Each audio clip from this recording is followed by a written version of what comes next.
Record. All right, so just to reiterate, the exam that was originally scheduled for Thursday is not happening. We will reschedule it for next Thursday. It's take home. I'll explain all the details of that and the rules. It'll be all for you to read on Canvas. There will be no ambiguity. And the exam will be due on the 25th.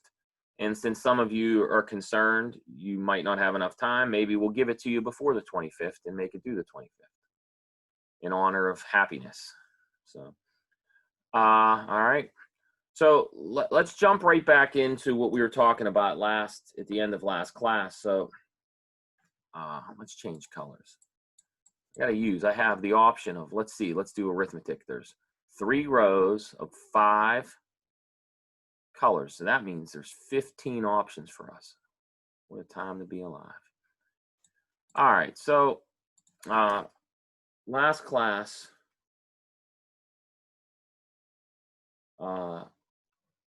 we did examples of limits.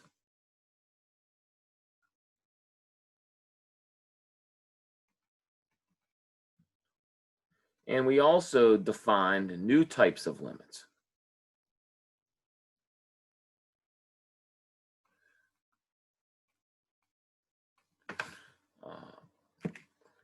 So instead of like writing the English out, let's write out the symbols that you should be familiar with.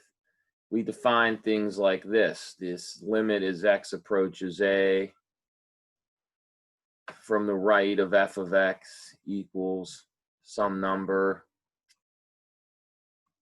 or the limit as x approaches a from the left of f of x equals some number. We gave these a name. These were called one-sided limits.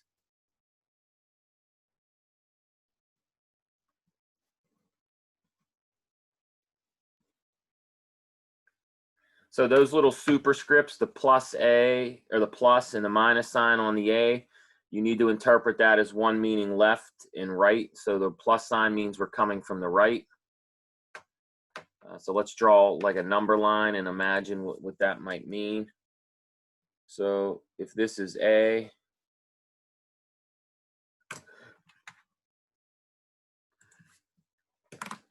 I can think about this as approaching a from the right, and this means I'm approaching a from the left hand and the right hand side of a.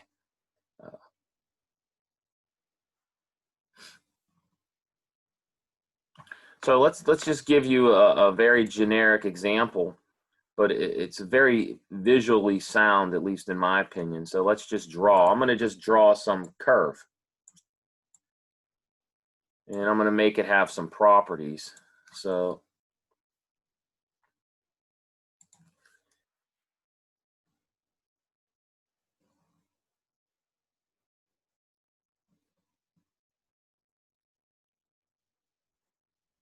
here's my function. This blue curve, or this blue graph, is some expression, some function y equals f of x. Now I'm going to label some points on this axis, on my axes. Let's call this point 6, and let's call this height 7. And so what I want you to visually note, and by the way, I guess we can call this 2.5. So if I can think about this, if I maybe draw some dotted lines to help visualize this. The way I kind of want you to think about this is as follows. If I put my cursor or my finger on this blue curve and I ask what happens as I move towards 6, well, what's the height of my curve? The height of my curve is approaching 7. And then if I do the same thing from the left-hand side, if I approach from the left-hand side, what happens when my input is close to 6? Well, my output is close to 2.5. So how might I explain that to the reader? Or what math symbols can I use to illustrate this? And so what this picture shows is that you might write the limit as x approaches a from, or excuse me, 6 from the left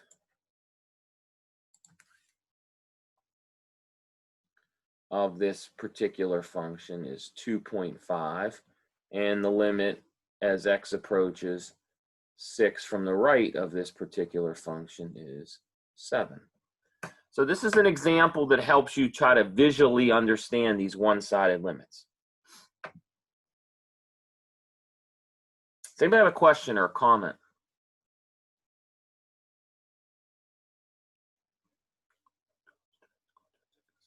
Ocho, nueve, diez, yeah.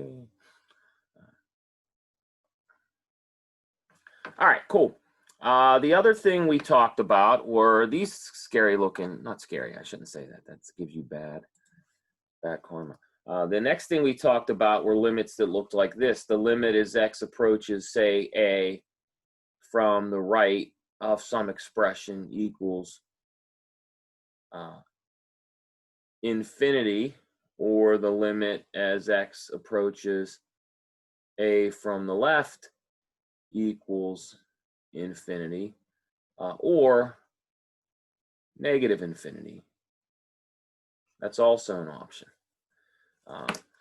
So what we mean by that, these are called infinite limits.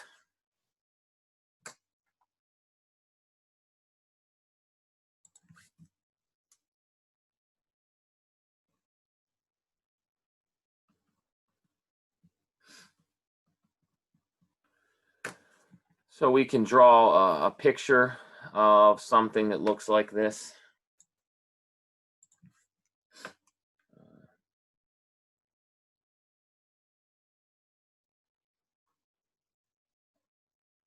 So let's actually give you a specific answer or a specific function right now. So let's say this is the point.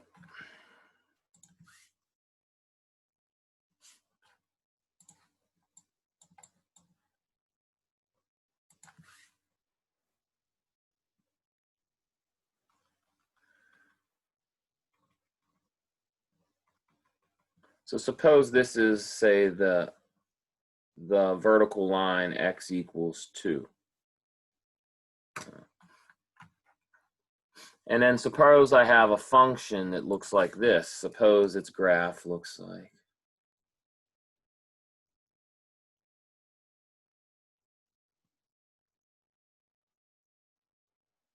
like this. Well, what we might write is we might write that the limit as x approaches 2 from the left of this guy equals infinity, and then the limit as I approach 2 from the right of this expression equals infinity. And again, the idea is if you put your cursor or your finger on the curve and you ask what happens as you move it according to where the input's going. So if my input, my x coordinates are approaching 2, then what happens to my y coordinates? Well, they keep getting bigger and bigger and bigger.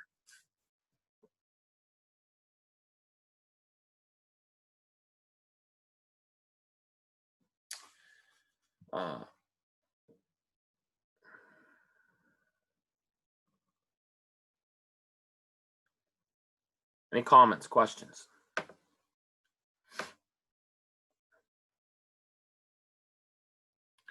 We give this a name. This green line is typically called a vertical asymptote.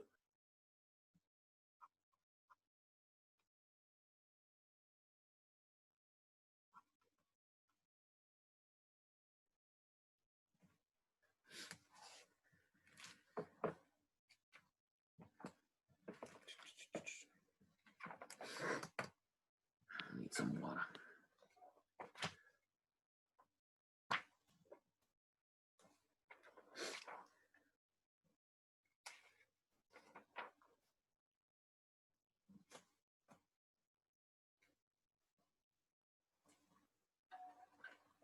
Okay.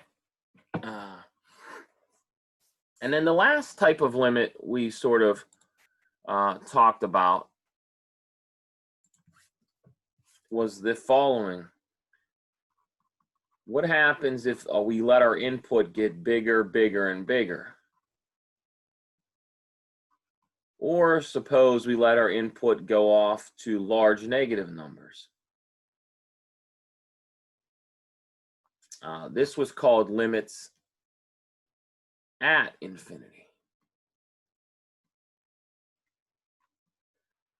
which turn out to be very useful in a whole slew of applications. Some of you will get to learn this in physics, maybe engineering courses. Some of you in computer science will be very interested in these limits for lots of different reasons. But here in a math class, we're just interested in them for the pure joy of it's math, I guess. So here's an example of something that comes from the real world. Suppose we have the following curve. Ooh, not bad.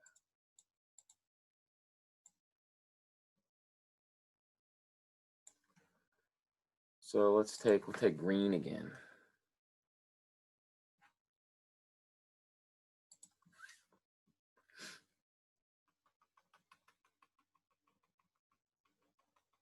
So let's say this is y equals 5. I don't know.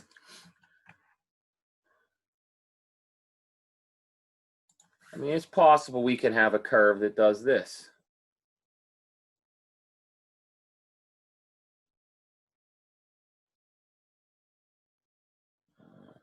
And in this particular case, we might say the limit as x goes to infinity of f of x equals 5.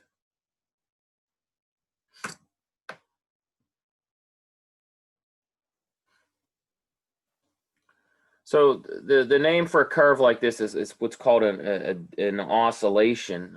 These, you can imagine something like this, or maybe you don't imagine it, but if I give you an example of a function like this in the real world, something that you deal with every day of your life and you probably don't think about it. Imagine you're in a car and you hit a bump. What happens? You have suspension in your car, and that spring oscillates. But the good thing about suspension is we figured it out over the years. So once you hit the bump, it oscillates and dies out. In the function that describes how that shock absorber dies out would look like this if you graphed it. So if you want to learn about stuff like that, they're called oscillators. Harmonic oscillators. Many of you will get to learn about them in different classes, but you can always Google it now to get ahead of the game.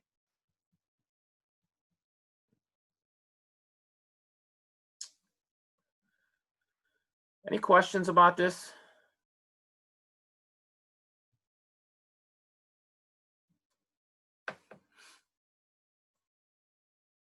Okay, if you guys don't have questions, then I think we move on to the homework. Does anybody have questions about any of the homework problems? Speak now or forever hold your peace. No.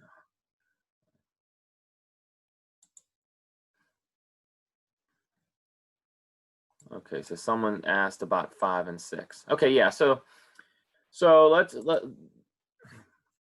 let's talk about these.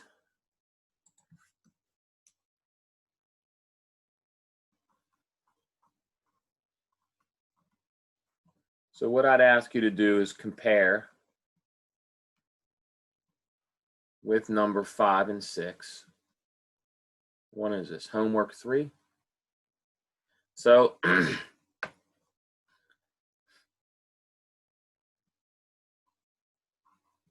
here's a curve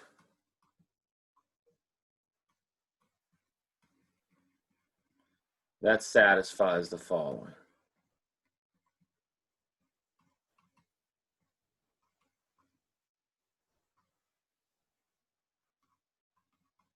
So I'll switch the numbers a little bit so that it's fun for you.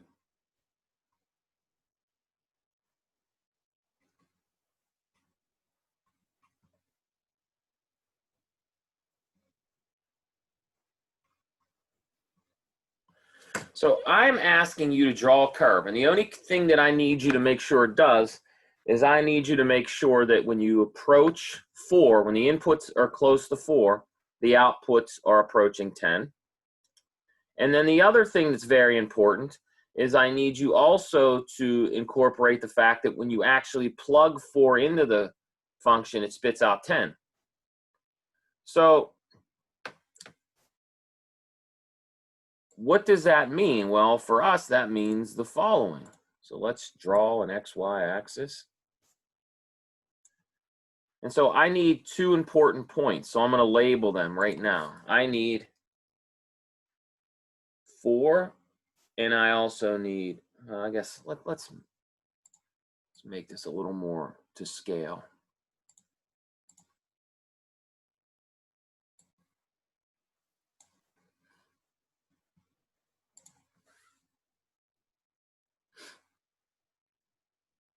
And this is 10. So one of the things I need is I need it that when I plug in 4, it spits out 10. I need it to go through this point. That's this condition right here. And then the other thing I need it to do is I need the limit to be 10, which means I need my function to be coming up like this and then going through this point and then doing that. Or if I wanted, I could have it look like this. Or if I wanted, I could have it look like this. Or if I wanted, it could look like this. I don't care what happens anywhere else. I just need the outputs to be close to 10 when the inputs are close to 4. So any of those things I just did would work. Now, if you drew this, this would not work. This doesn't satisfy the condition because down here, the outputs are not near 10. However, something like this does work. Does this make sense?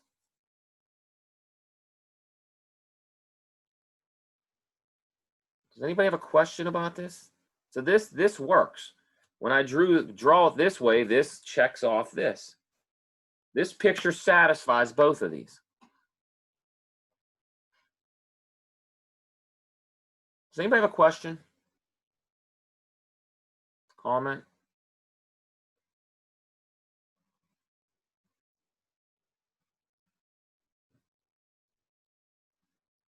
So I didn't. You could have given me you could have given me a specific curve. Let's do a specific one. So a specific example would be something. I didn't ask you for a specific one. I just said give me an example. So all you did, you could just draw it. That's fine. So what's a specific example?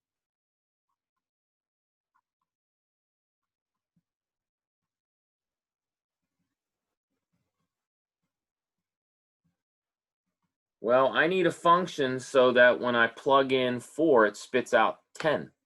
Right? So how about f of x equals x plus 6? Clearly, f of 4 equals 10.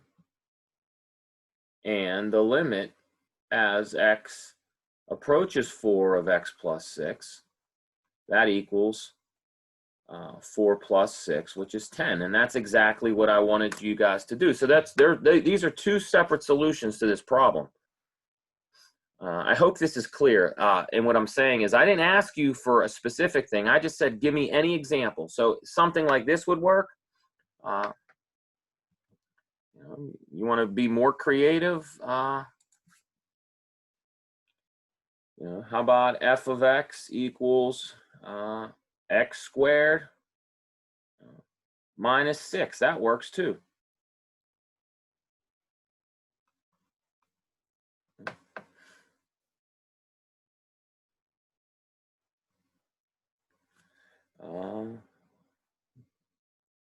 Does anybody have a question about this?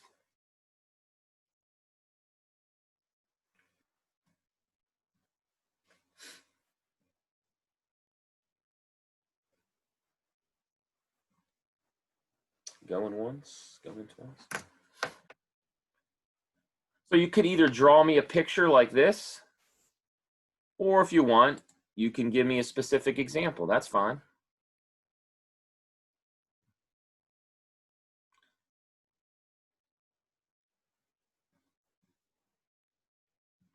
Any comments, questions about this? All right, now let's look at a similar example. Like this would be more like number 6.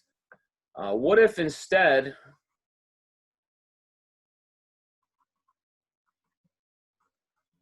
now we want the limit as we approach a number, let's say 5. I'm going to switch the numbers because it's not going to be enjoyable for you if I do it. We want the limit to be, say, 8. However, we want, when we plug in 5, we don't want it to be 8. We want it to be something else. Let's say 10 again. So this is a little more subtle. If we go to sketching one of these, which is probably the way I would start it if I were you, if I go to try to sketch something like this, what I'm interested in is I'm interested in what's happening near 5, comma 10, and also 5, comma 8. So if this is my point 5, my input, and then my output, let's say this is 10 and this is 8. I know that when I plug in 5, it has to spit out 10. So this is the point 5, comma 10. But I also know that my input near 5 should be around 8. So what I'm going to do is, to be very clear, I'm going to draw an open dot there, and then I know that I need my curve to look something like this.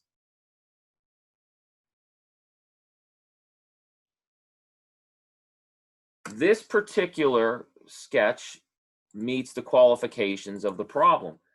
So, for example, when my input is near 5, my outputs are near 8. However, when I plug 5 in, it spits out 10.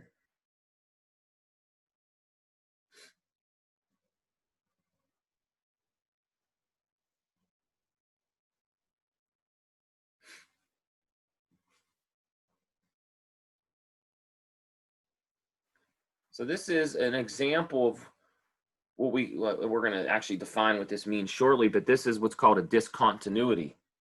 There's a hole at 5.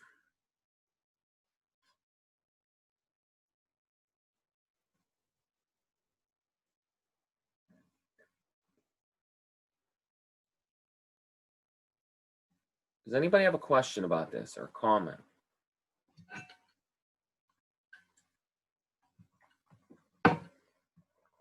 Going once, going twice.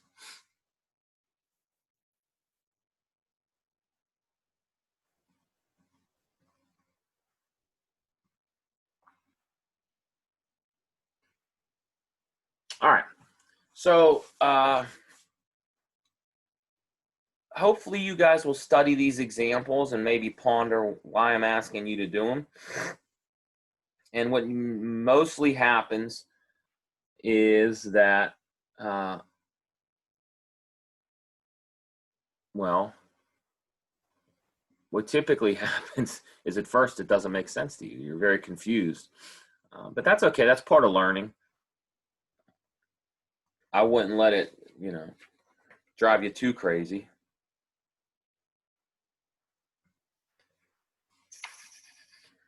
Just a little.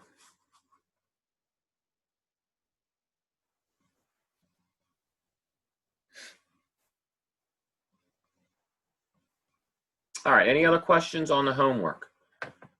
I would imagine 7F gave you guys a challenge, my guess. So let's look at these particular problems a little more in detail.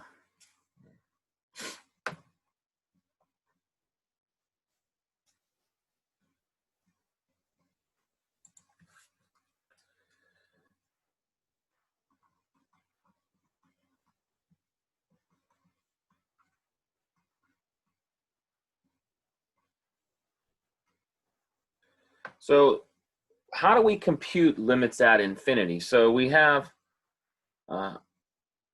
here's the basic fact, which is really, a theorem. And this is what you want to sort of use to do these problems, and then you'll realize that there's a shortcut, and some of you maybe already or know the shortcut.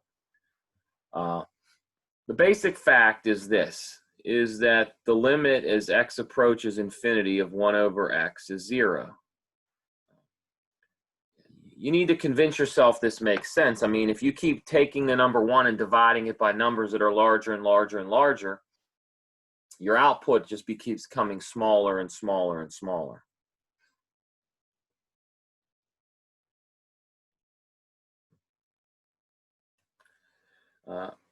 Here's another fact that's important.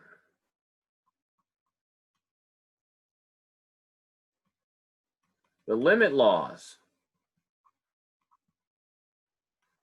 are valid here. Okay, so what does that mean? If this fact is true and in the limit laws, these theorems are true, you get a conclusion right away. For example,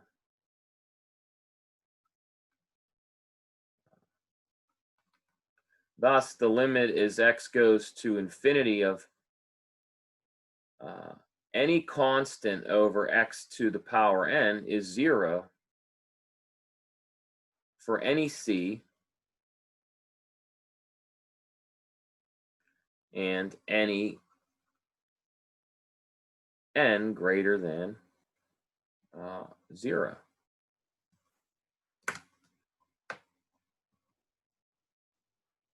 So that might look scary with those letters, but let's just make a point of this real quick, just to hammer it home.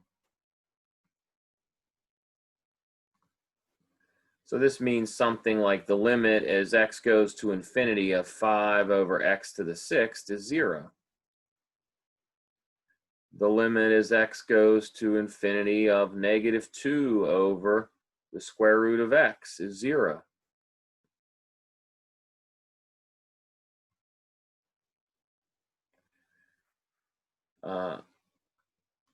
Let's build something a little more difficult. What if you have x plus 2 over 5x minus 6? What is this limit? Well, it's not as obvious as the first two, but if you get creative, if you rewrite it using some algebra, you can rewrite this as 1 plus 2 over x divided by 5 minus 6 over x. So that's just some elementary algebra. If you're not quite sure how I did it or reasoned it, there's two ways that you can reason it. One way is to say I'm going to factor out the x. Or another way is that you're going to multiply the numerator and the denominator both by 1 over x. So there's two ways to reason that. And then by your limit laws, this is 1 plus 0 over 5 minus 0 equals 1/5.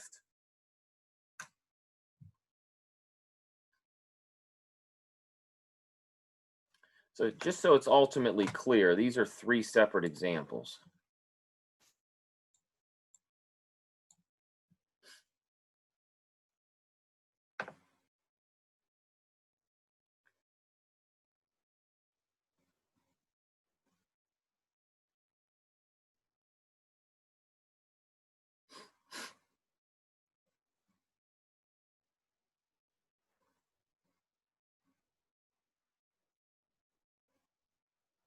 Does anybody have a question about these examples? So we'll call this 1, call this creature 2, call this one 3. And now we're going to do one more that's like on steroids. It's going to look like F on homework, problem 7.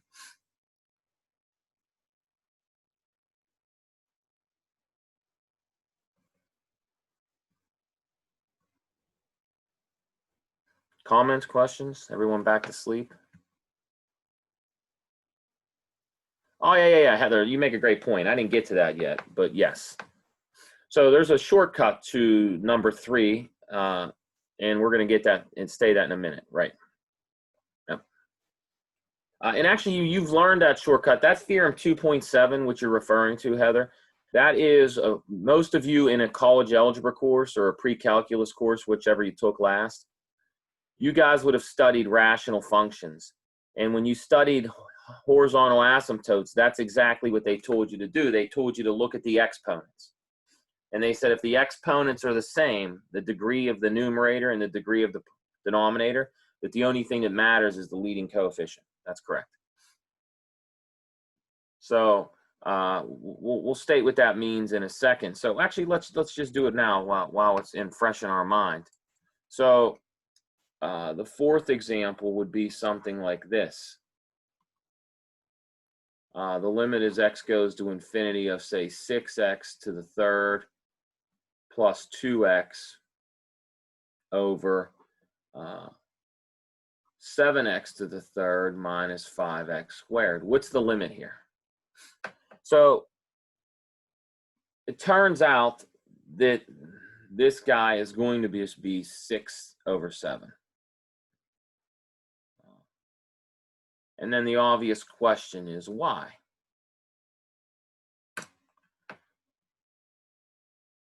Well, let's work through the argument real quick.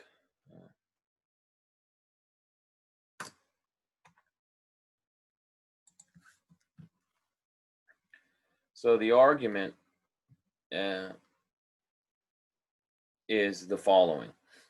So the argument is, just like we did in the previous problem, we want to be able to use our limit laws.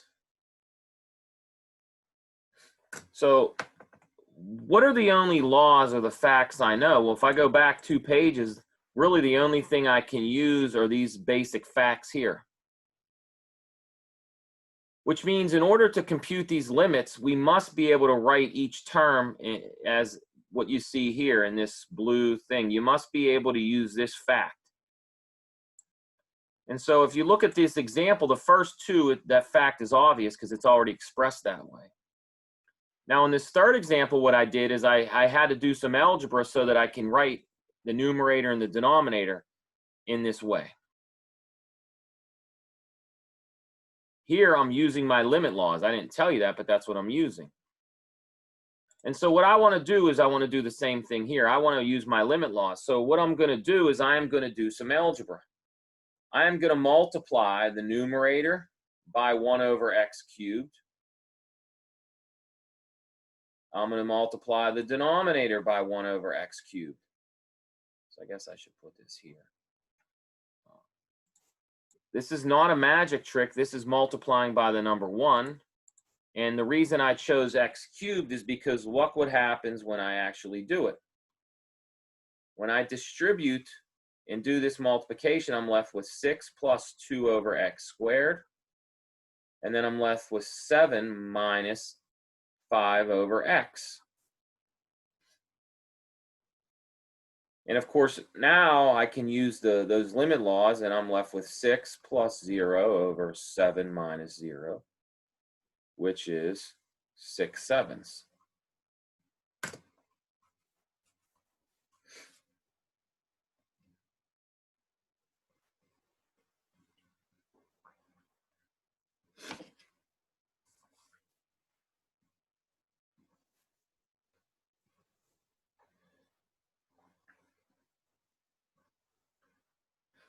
And so there's a shortcut, and that's what you're referring to, Heather. You're referring to a theorem that says, great, we know we don't have to go through all this if it's a rational expression. We just look at the leading coefficients. So if you know the shortcut, if you want to use theorem 2.7, that is completely fine.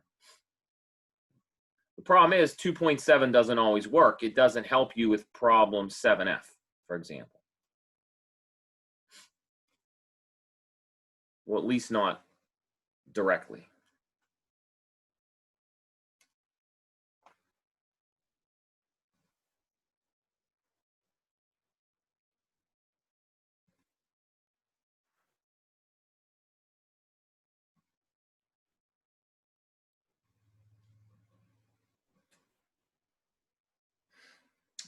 Does that make sense?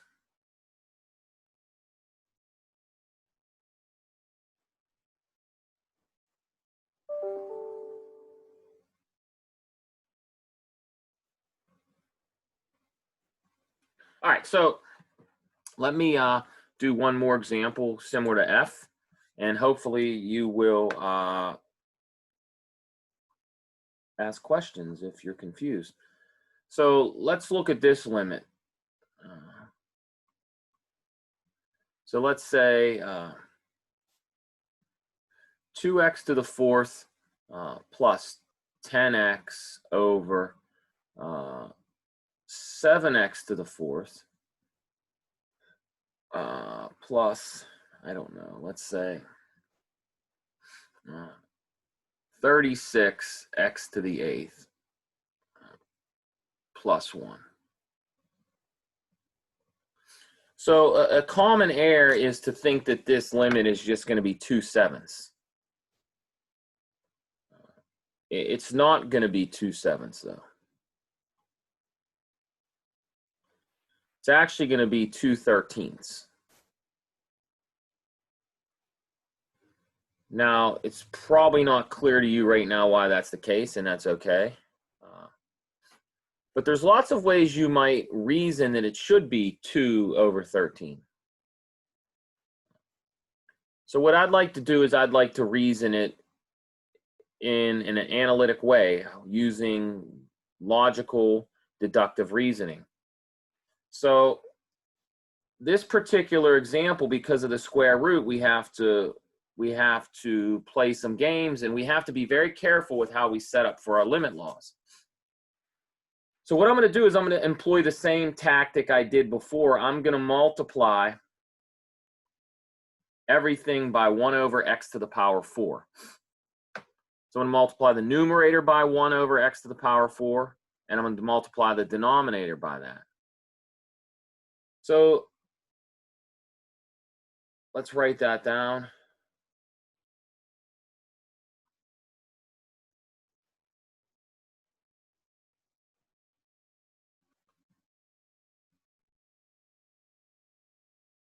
Again, why am I using 1 over x to the fourth? And in the previous problem, why did I use 1 over x cubed? Well, hopefully you're recognizing that you're looking to eliminate the largest power. Because once I eliminate the largest power, everything else is in the form where my limit laws can get the job done. So just to remind you of what I'm doing here, because sometimes I think we forget, when I multiply, I have to distribute it. So this goes to both pieces. This goes to both pieces. Remember the old distributive law? That's how we multiply. So this becomes the following limit. This becomes 2 plus 10 over x cubed. Now this becomes 7 plus. Now let's be very careful with this. I have 1 over x to the fourth, and then I have this square root. So let's remind ourselves of some very basic things that we often tend to forget. When you were a kid and you first learned about radicals, you would learn like the square root of 4 is 2, and then the square root of 8, what you would do is you would say this is the square root of 4 times 2. And then you'd say this is the square root of 4 times the square root of 2. And then you would say this is 2 root 2. So this is an example of using properties of exponents. And in particular, the exponent property you're using is the following. In general, you're saying that the square root of a times b is equal to the square root of a times the square root of b.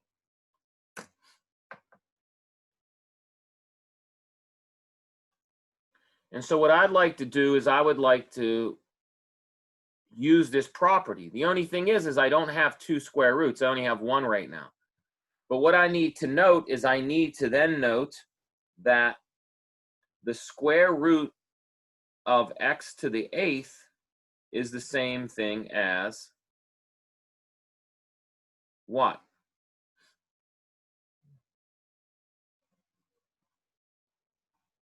Well, that's the same thing as the 1 over x to the fourth, or excuse me, x to the fourth. So this means that I can take my 1 over x to the fourth and I can take it inside the radical. I just have to square it. How do I take this 1 over x to the fourth and multiply it inside? I have to square it. So it becomes 1 over x to the eighth. So let me be very clear with how I'm reasoning this here. I'm going to rewrite this as 1 over the square root of x to the eighth, because that's the same thing as the square root of, or excuse me, x to the fourth. And then I have this.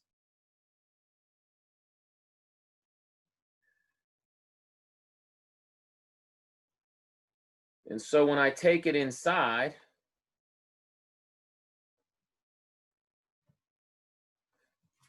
what I'm left with is the square root of 36 plus 1 over x to the eighth. And of course, this gives me 2 plus 0 over 7 plus the square root of 36 plus 0, which is 2 over 13. And this is not an easy problem. This is going to take some time for most of us to learn.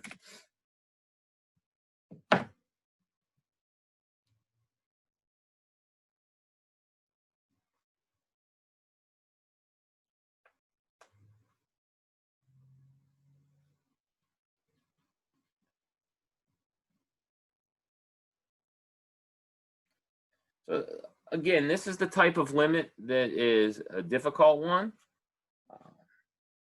but you should, sort of work at being able to understand it.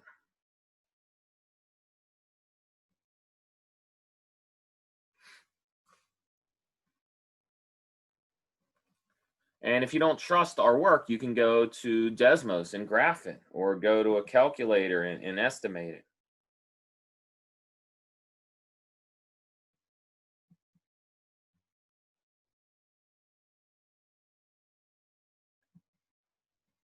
Any questions about this?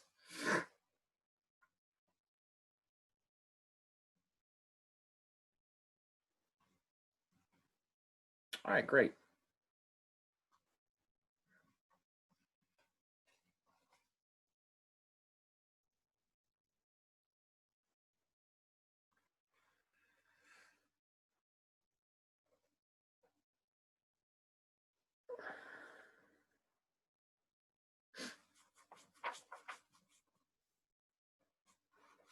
All right, so hopefully you'll work on those examples, and you'll seek the proper avenues for help, whether it's me or a tutor or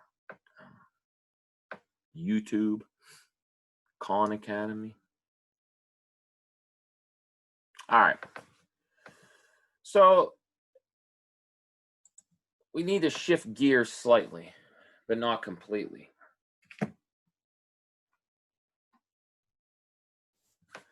So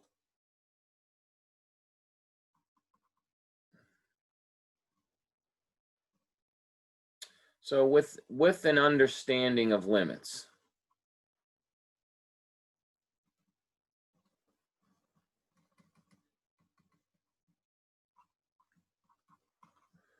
what we can do is we can single out what we like to say the functions that have what we'll say nice limit properties. So what do we mean by nice? Well, we're going to explain that in a second. But experience teaches us that there's certain things we encounter that are nice and have good properties, and we want to single them out. We want to give them a name. We want to say, hey, you have these nice properties, so we're going to classify you. So what are bad properties?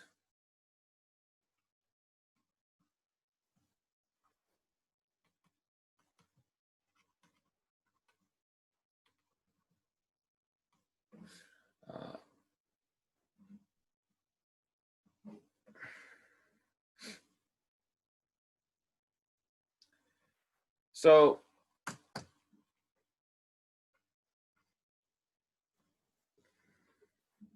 what would we think about as a bad property? Now, when I'm using the word nice in quotations and bad in quotations, because we don't really mean it's bad. It's just something that, we want to distinguish. We want to say, okay, we wish you didn't have this property, but you do, so whatever. So for us, there's really two things that can happen that are less than ideal. So let's talk about them. So the first thing is a hole.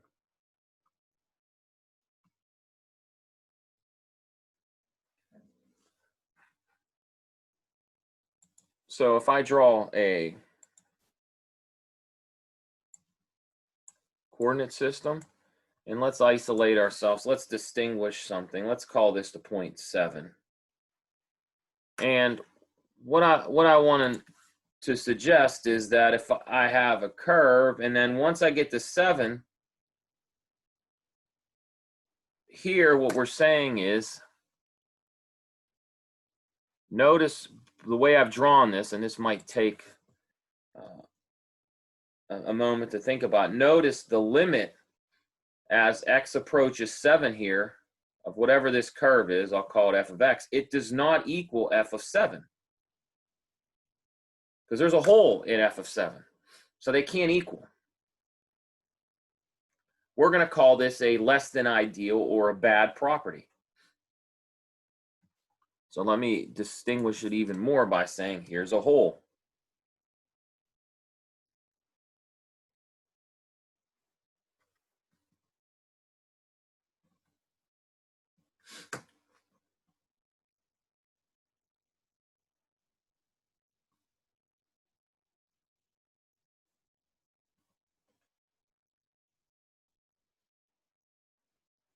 So this is bad news. What else can go wrong that we don't particularly like? Well, the next thing we don't like is what we call a jump. We want to single out these things that have jumps. And so what is a jump? Well, you would imagine what it is.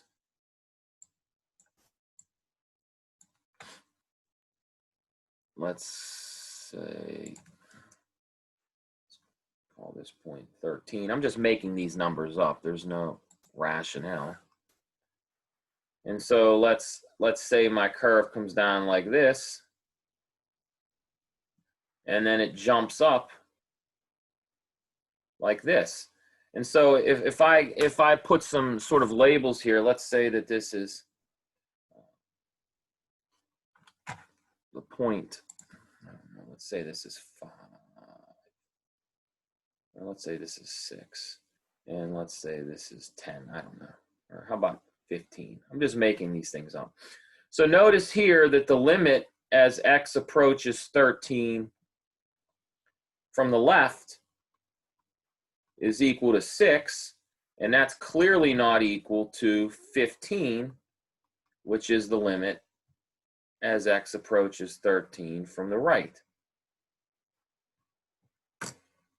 So we have a jump. In order for me to stay on that blue line, I have to jump, or the blue curve, I have to jump up.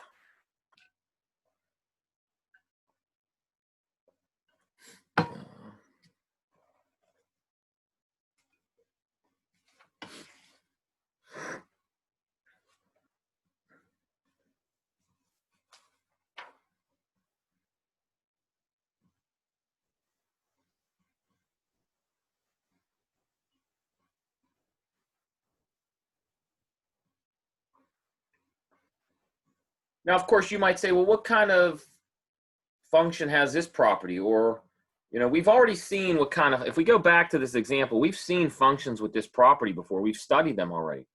Every difference quotient has this issue. Every difference quotient has this property.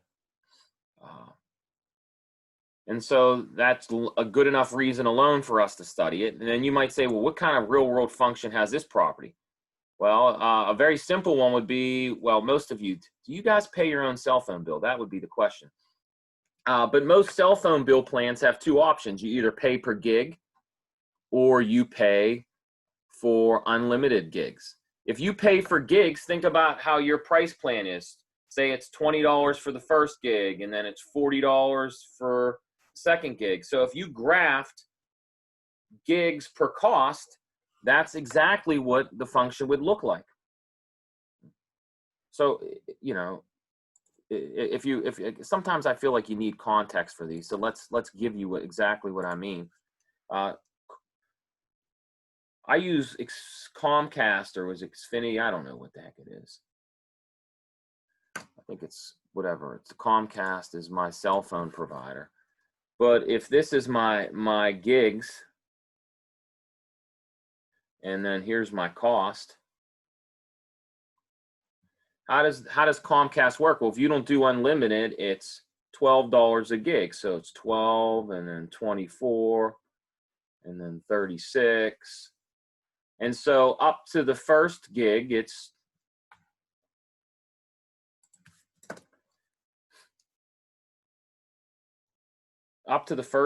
what? It's $12.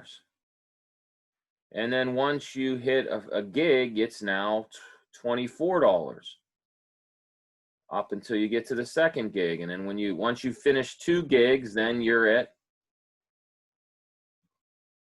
$36. So this is an example of a function that has jumps. Now, of course, cell phone plans aren't the only sort of plans that give you this, but you get the idea.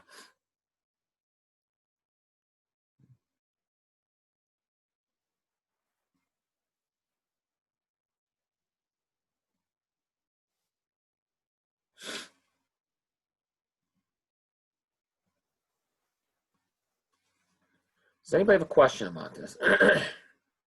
So we call these jumps. All right, good news. All right, now what's the third sort of issue that we have that we don't like? The third issue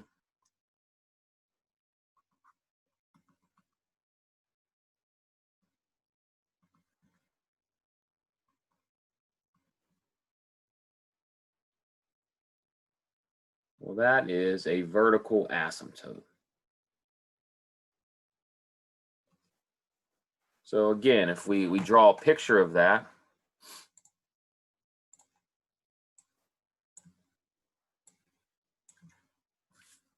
let's say we have something at x equals 1, and at x equals 1, we have an asymptote, and maybe the graph looks like this.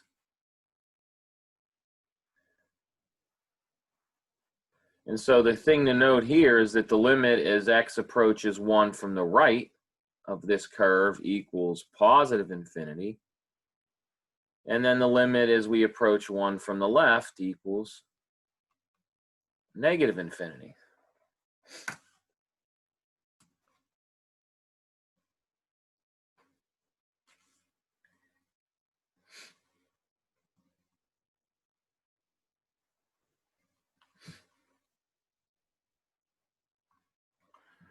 Okay, so these are 3 examples of what we deem behavior of a function that we want to isolate. We want to single it out.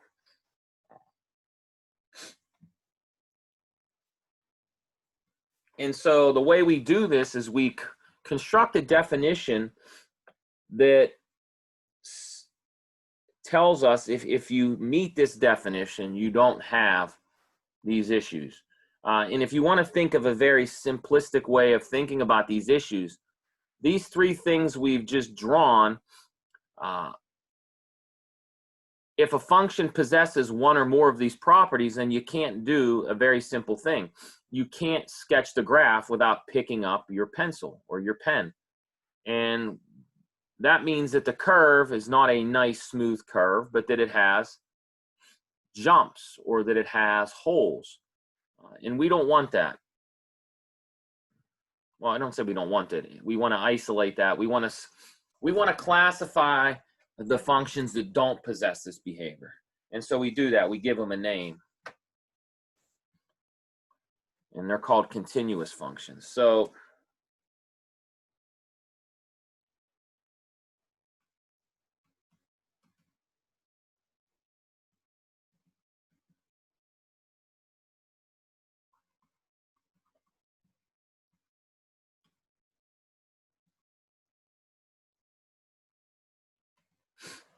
we want to classify functions that do not have these properties. And so how do we do that? We start with a definition. So we say the following. We say f of is continuous at A if this is true.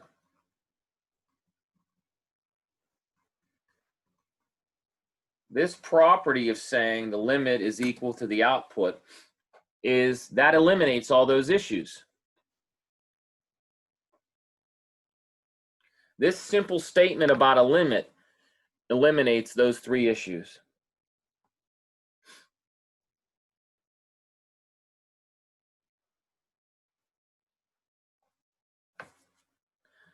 So we can also extend this definition to a more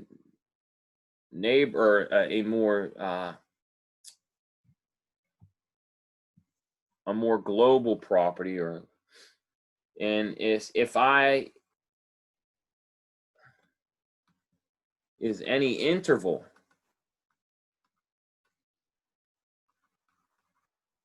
we say f is continuous on I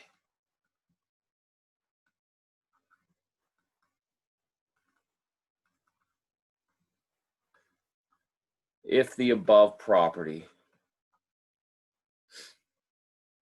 holds for each A in I. So you can be continuous at a point. You can be continuous on an interval.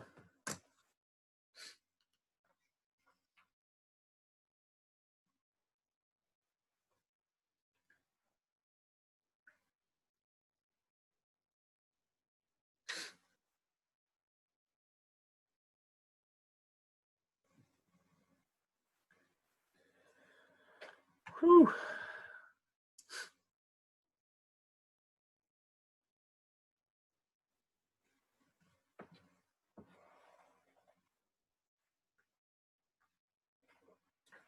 And then, of course, we make the obvious English definition. I think it's obvious, at least. So if f is not continuous,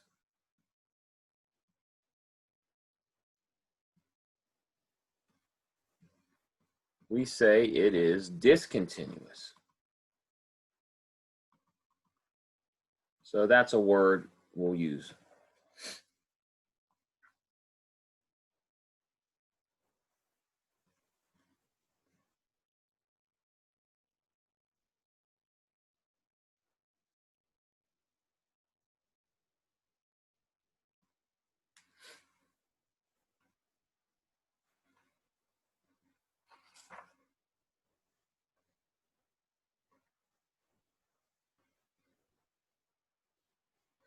So the limit laws give us lots of very useful tools with continuity. Most functions that you're familiar with are continuous.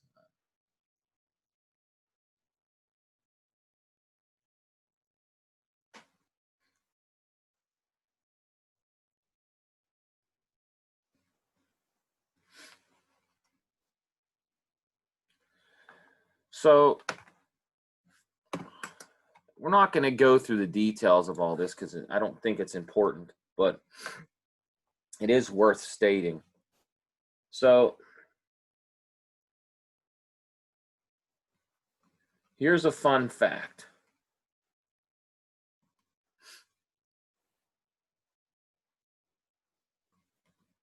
The functions we are already familiar with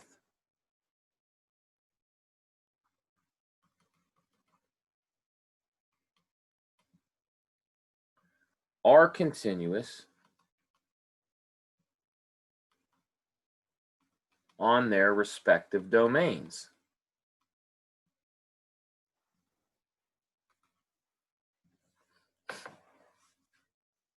I shouldn't say the functions. Let me be more careful with my words. Let me scratch out the most functions. I mean, if you wanted to nitpick, you would say, well, you gave us this one example and it's not.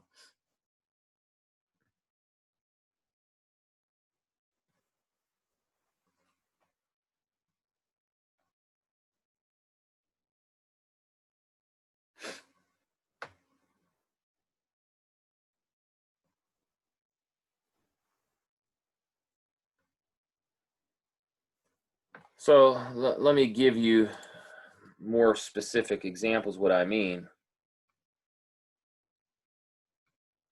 So examples, polynomials are continuous.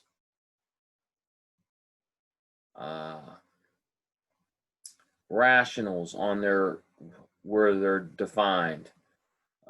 Algebraic functions, those are ones that have like roots and stuff like that.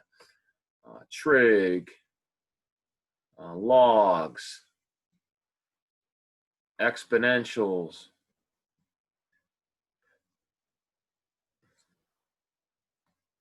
etc., etc. So all those functions, what we typically call elementary functions, they're all continuous on their respective domains.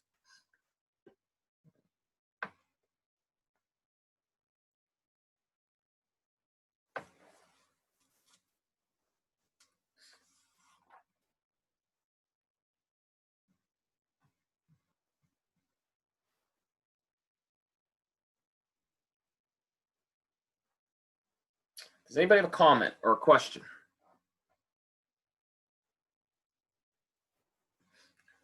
All right, so we're going to give you some problems to help you sort of solidify your understanding of this concept and some of the nuances, and hopefully you'll ask questions about it. And we'll also do a very important application. Does anybody have a question? Comment, concern?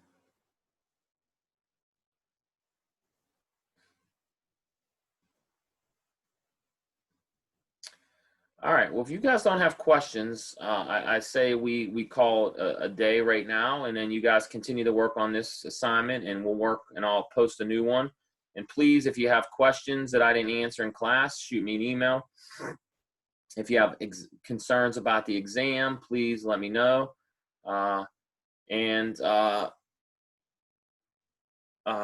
Do not be, there's no bad questions. There's no dumb questions. So please ask questions when you need help. And do it before it's too late. So if you guys don't have questions, I say we'll talk Thursday. Any questions, comments, concerns? All right, then. I will stop recording soon. If I don't hear from you, I will see you guys Thursday, hopefully. Thanks for joining, and study hard.